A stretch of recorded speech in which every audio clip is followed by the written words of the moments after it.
$3 water, $54 bill, and that was their final mistake. They laughed when I ordered nothing but sparkling water, teased me like always, how disciplined, how chic, how mysterious I was for never touching the menu. Then came the bill, $218. "Let's split it," one chirped, waving the receipt.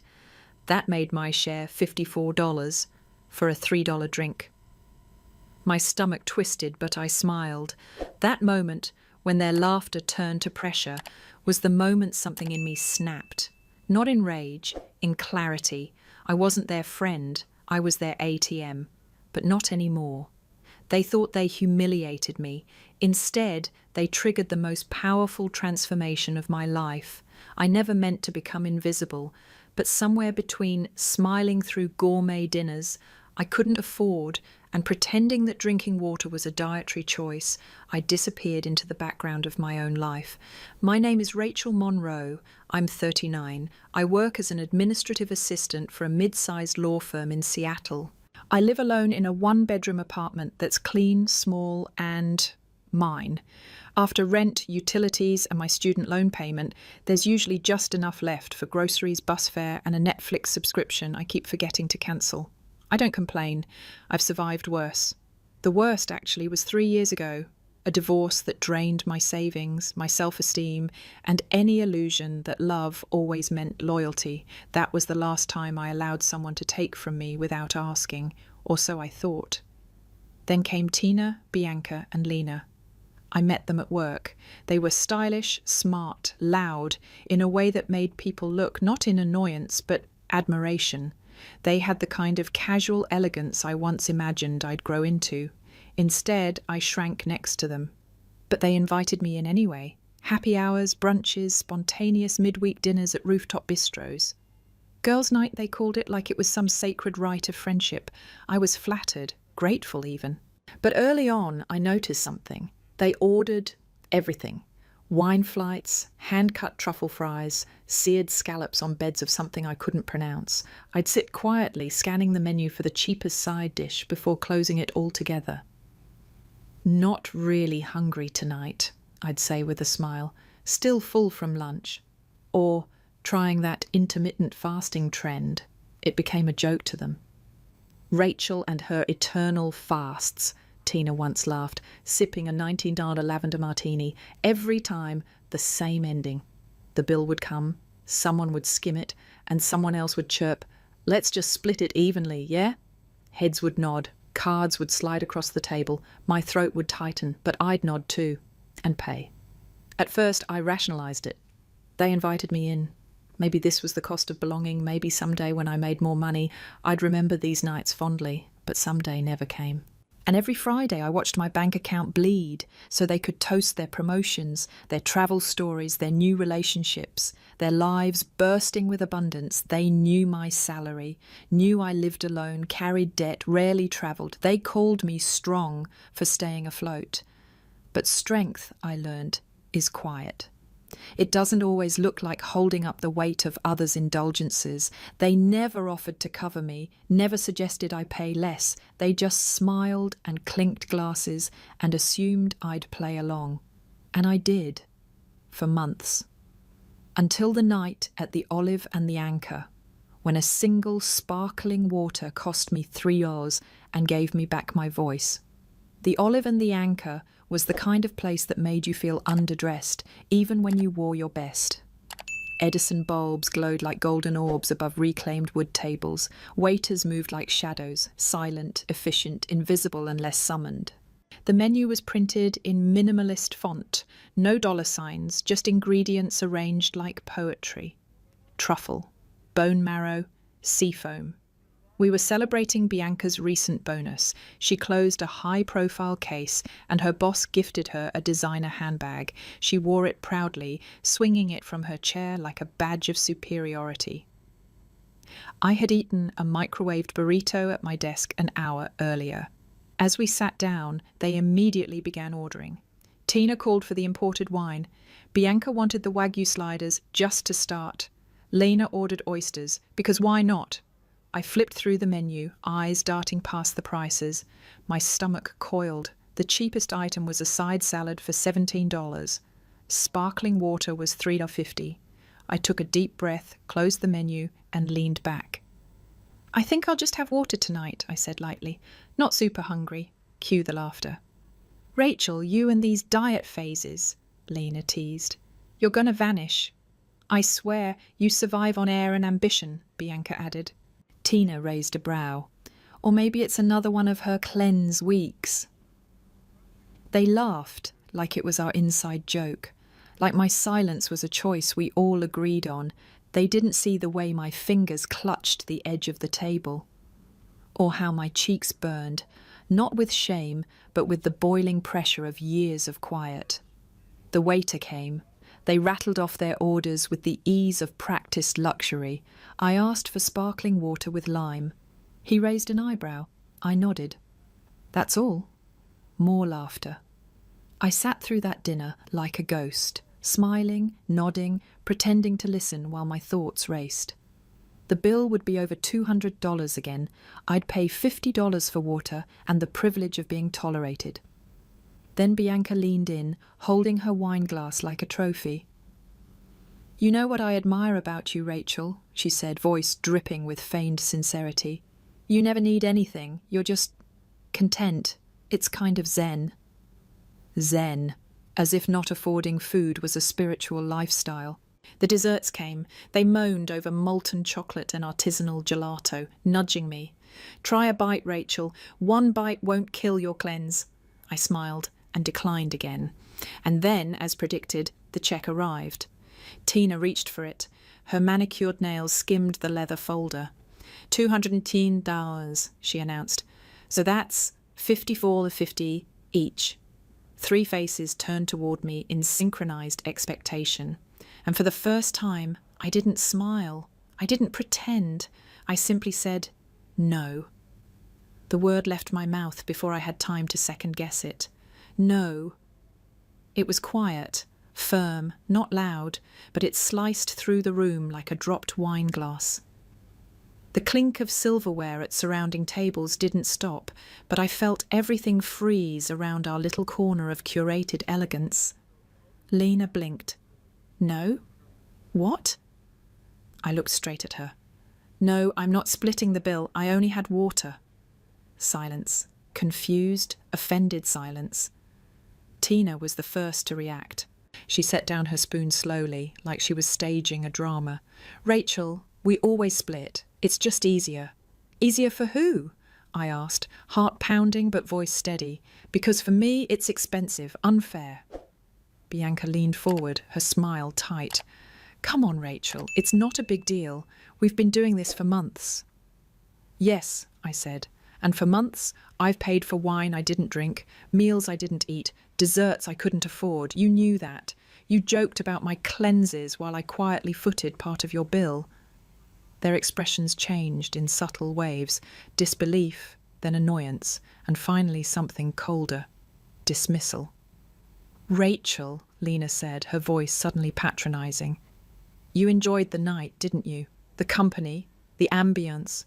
That's part of the experience. You can't just pay 54s for a $3 drink," I cut in, "because I sat here and laughed at jokes I didn't feel? No, not anymore." Bianca scoffed. "So what now? You want us to cover your part too?" "My part is $3.50, I said calmly, reaching into my purse and pulling out exact change with a tip. "That's what I'm paying." Tina's jaw clenched. "You're making a scene." "No," I said, rising to my feet. "I'm finally refusing to play one." I left the restaurant on shaking legs, the click of my heels on tile echoing louder than my heartbeat. But I didn't stop. I didn't turn around. For the first time in months, maybe years, I walked away from something that didn't feel right, didn't serve me, didn't value me. Outside, the air was cool and sharp. I exhaled so deeply it felt like releasing a lifetime of swallowed pride. They thought I left in shame, but I left in power. The walk home was a blur of city lights and pulsing thoughts. I replayed every second of that dinner, every condescending smile, every veiled jab disguised as a joke. The audacity of it all, the entitlement, the expectation, the way they twisted generosity into obligation. But even as adrenaline surged through me, doubt crept in like a shadow. Had I overreacted? Would they talk about me? Would they make me the villain? I knew the answer before I turned the key to my apartment door.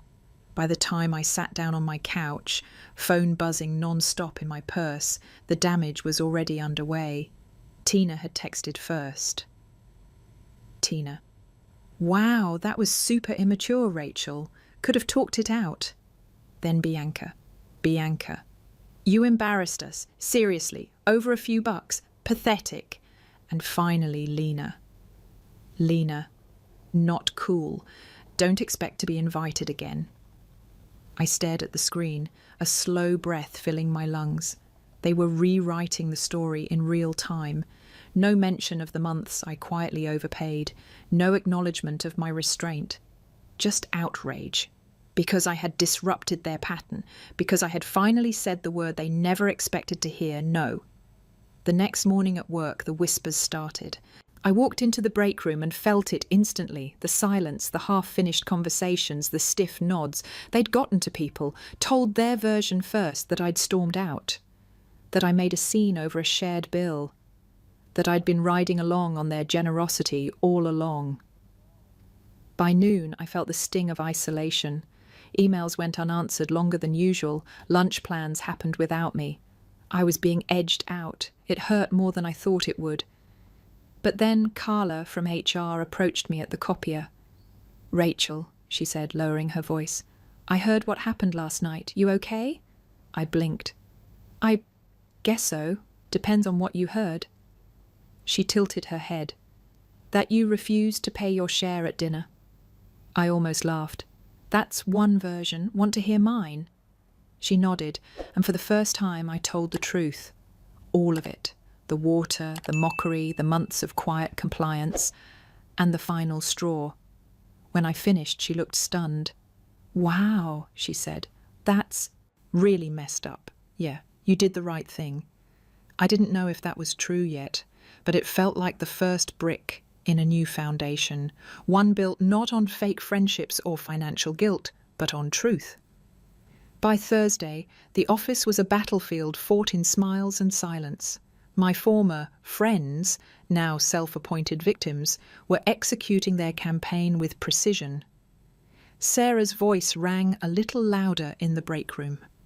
Bianca lingered in hallways, dropping hints with calculated nonchalance. Lena became the queen of quiet side eyes during meetings. It wasn't just gossip, it was strategy, but I wasn't playing defense anymore. That afternoon, as I sat alone reviewing client notes, my phone buzzed with a message I didn't expect. Brenda, finance team. "Hey, Rachel. Some of us are going for a quick happy hour at Rusty Anchor tomorrow. Nothing fancy. You're welcome to join all." I reread it 3 times before replying. Me. "Thanks, Brenda. I'd love to." It was the most honest invitation I'd gotten in months. No manipulation, no hidden expectations, just people wanting to hang out. And the Rusty Anchor wasn't Olive and Anchor. No curated menus, no ambient jazz. Just a neighbourhood bar with sticky tables and cheap beer. My kind of place. Friday arrived, and for the first time all week, I felt something like hope. Brenda waved when I walked in. Marcus from IT was there, telling a story with hand gestures that rivaled stage performers, Anna from accounting, sipping ginger ale, and John, new, quiet, thoughtful, nodding at me from across the table. "Rachel," Brenda smiled, "glad you made it." And I was. Because in that cramped booth with scratched-up menus and laughter that didn't sting, I remembered what friendship was supposed to feel like. Easy, honest, affordable, both emotionally and financially. When the check came, Marcus grabbed it. "First round's on me," he said. "No arguments." Everyone smiled. I didn't feel guilty. I didn't feel trapped. I felt included. And then Brenda leaned over.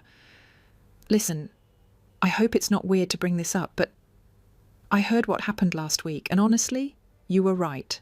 Those girls, they've pulled that on others too." Anna nodded. Happened to me once. Never again, Marcus chuckled. They invited me once. I checked the Yelp menu and ghosted them. Even John added, they tried to make me pay $40 for a meal I didn't even order. Said it was for the vibe. We all laughed. For the first time, I saw it clearly.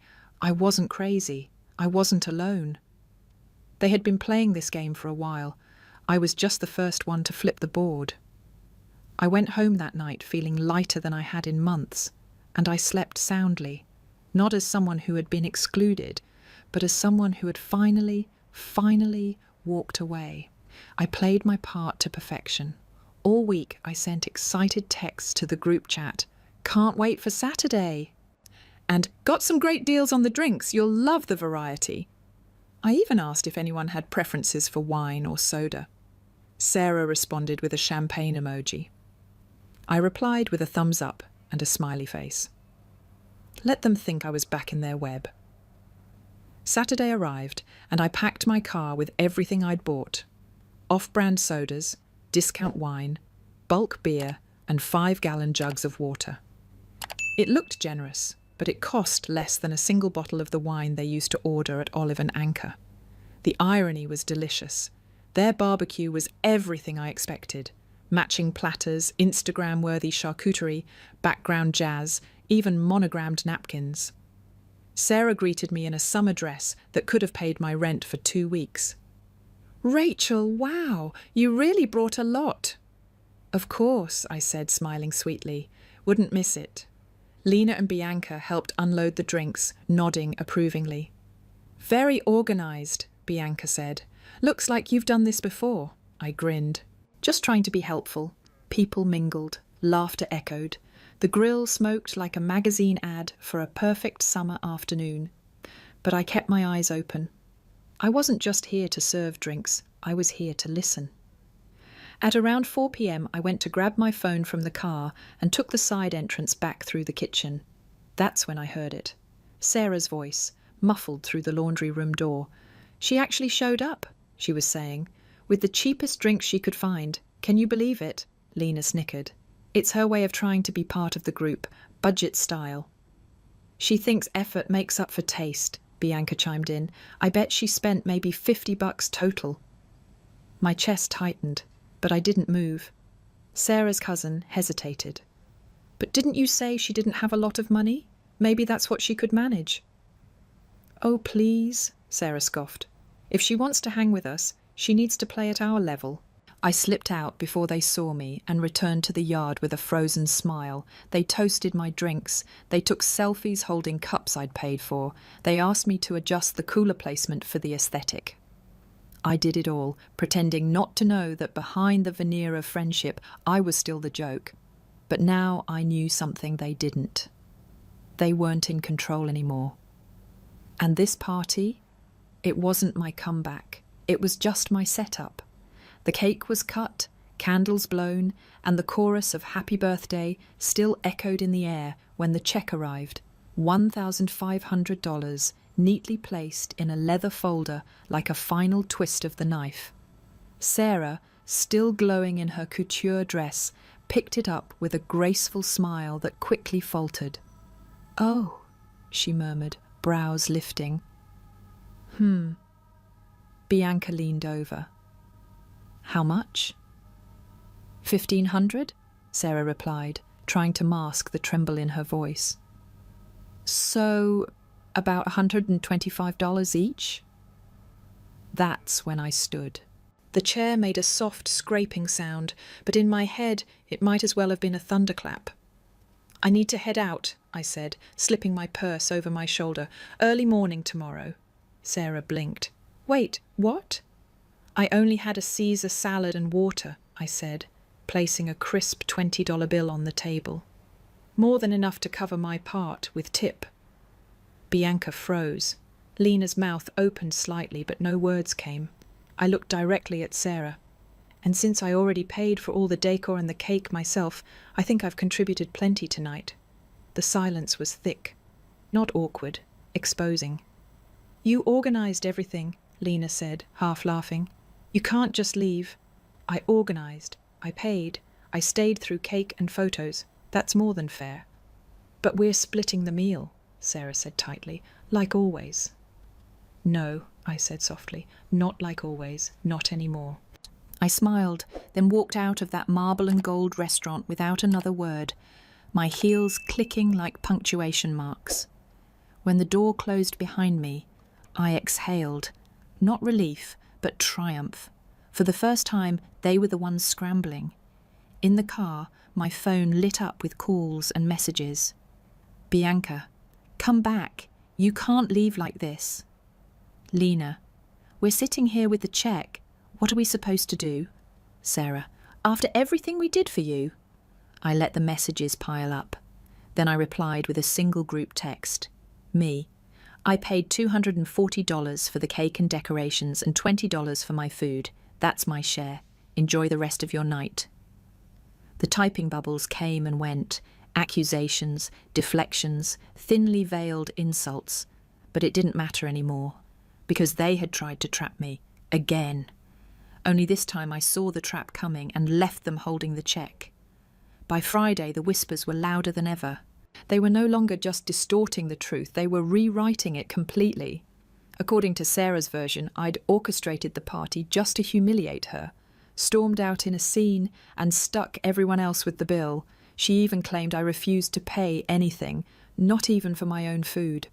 That's when I knew it was time. I walked into the break room carrying a slim folder, deliberately waiting until I heard Sarah's voice through the thin walls. She set up everything so she could act like a victim again. Honestly, she just wants attention. I stepped inside, calm, composed. Sarah talking about the birthday party? Her voice caught. Just explaining to Carla what happened. Perfect, I said, laying the folder on the table and opening it with a soft snap. I brought receipts, literally. Rental invoice for the decorations, $85. Bakery receipt for the custom cake, $120. Bulk flowers and candles, $35. Total, $240. I laid them out like a lawyer presenting evidence in court. Carla's eyebrows rose. You spent all that? For Sarah's birthday, I wanted to make it special. Sarah opened her mouth, but no sound came. Her eyes darted to the printed totals like they were betrayal itself. And I paid my own bill at the restaurant, I added, placing my receipt for the $20 salad and sparkling water beside the others. So your total contribution was $260? Carla asked.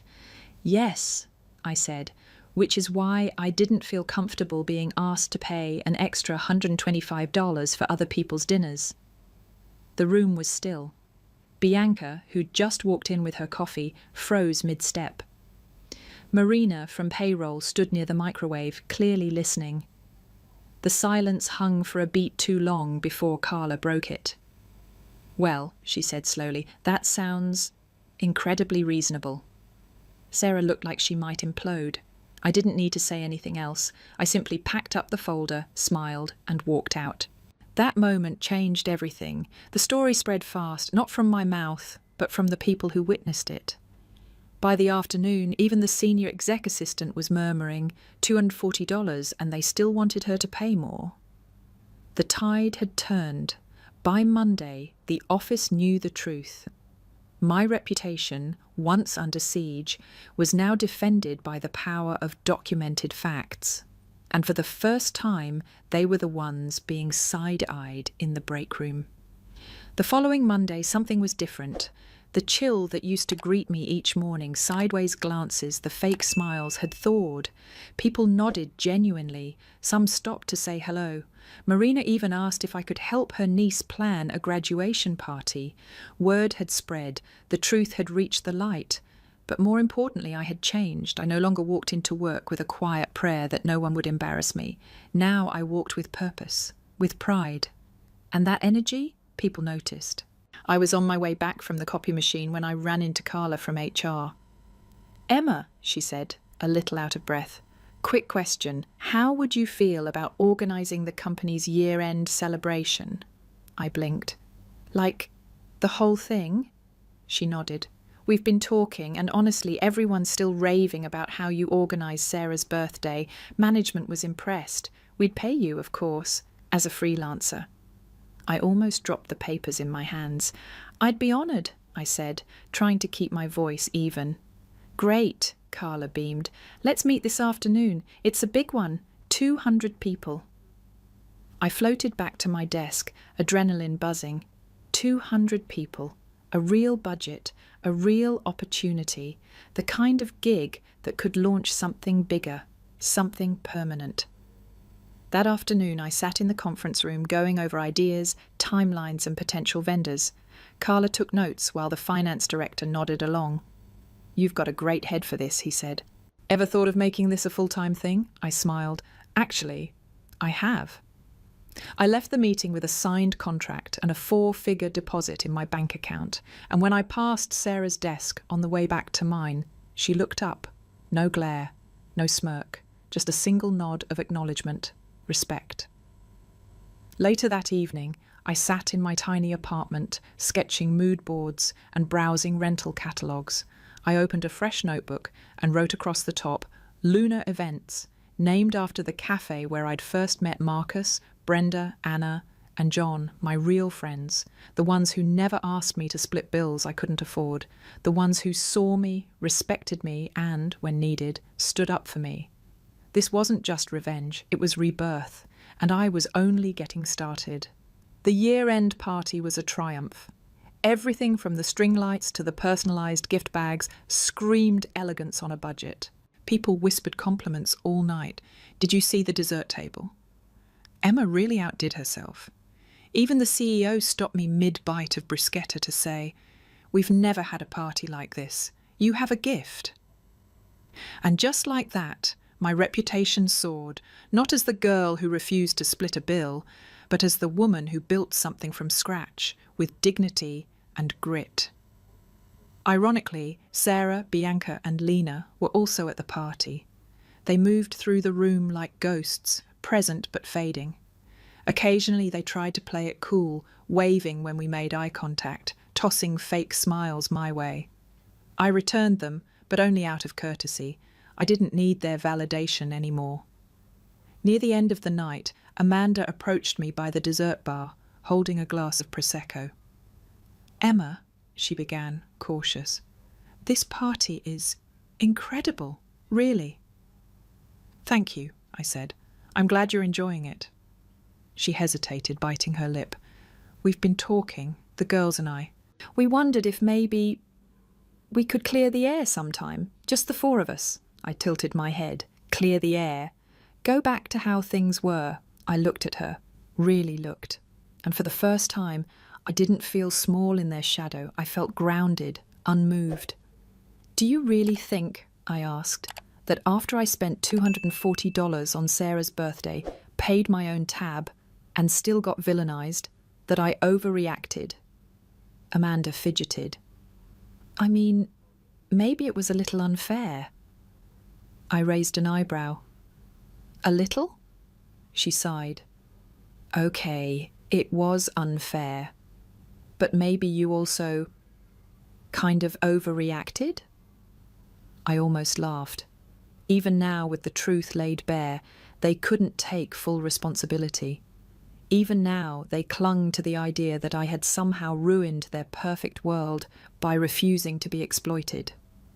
"Let me ask you this," I said calmly. "Would you have stayed silent while paying for 3 people's filet mignon on a secretary's salary?" Amanda looked away. "You're being difficult." "No," I said. "I'm being clear." Her eyes flared with frustration. "We're trying to make peace." "No, you're trying to restore control," I replied, "but I've already made peace with myself." I left her standing there, her Prosecco untouched, her mouth still slightly open, and I knew, without question, I was never going back. 6 months later, I unlocked the door to my first office space. The sign outside read "Lunar Events," a modest suite above a florist bathed in afternoon light and possibility. My first wedding project had gone viral on Instagram, followed by a sweet 16 and 2 corporate gigs. Every week brought new inquiries. I'd even hired an assistant, Jasmine, a college student with a sharp eye for colour palettes and an even sharper sense of humour. Life had changed, radically. But the biggest shift wasn't the money or the business cards or the requests from executives who once barely acknowledged me in the elevator. The biggest shift was internal. I no longer sought approval from people who measured worth in menu prices. I no longer feared being left out of fake friendships built on imbalance and quiet resentment. I had real people now, real friends, people like Brenda and Anna who still met me every Friday night at Rusty Anchor, where we laughed over tacos, where the check came and nobody blinked at paying their own. And sometimes when we were deep into a third round of beers, Marcus would toast to Emma for turning their snobbery into her empire. I'd laugh, but deep down I knew he was right. One Tuesday afternoon, as I was reviewing a contract, I received a LinkedIn message. Amanda S. Hey Emma, I saw your company is doing really well. I always knew you had talent for events. Wishing you all the best. I stared at the message for a full minute before replying. Emma B. Thanks, Amanda. I hope you're doing well too. And that was it. No bitterness, no sarcasm, just a clean, polite closure. Some bridges don't need rebuilding. Some lessons are better left intact. A few weeks later, I was presenting a proposal to a client when she paused and said, "You seem so grounded, like someone who's been through the fire and came out golden." I smiled. Something like that. What made you start your business? I glanced at the vision board behind her. Sparkling lights, hand-painted signs, long tables filled with laughter. A dinner bill, I said simply. She blinked, confused. Sorry? I once refused to pay $54 for a glass of water. That moment, when I stopped apologizing for not being rich enough to belong, it changed everything. She laughed, thinking I was joking. But I wasn't, because sometimes all it takes to find your worth is to stop letting others define it.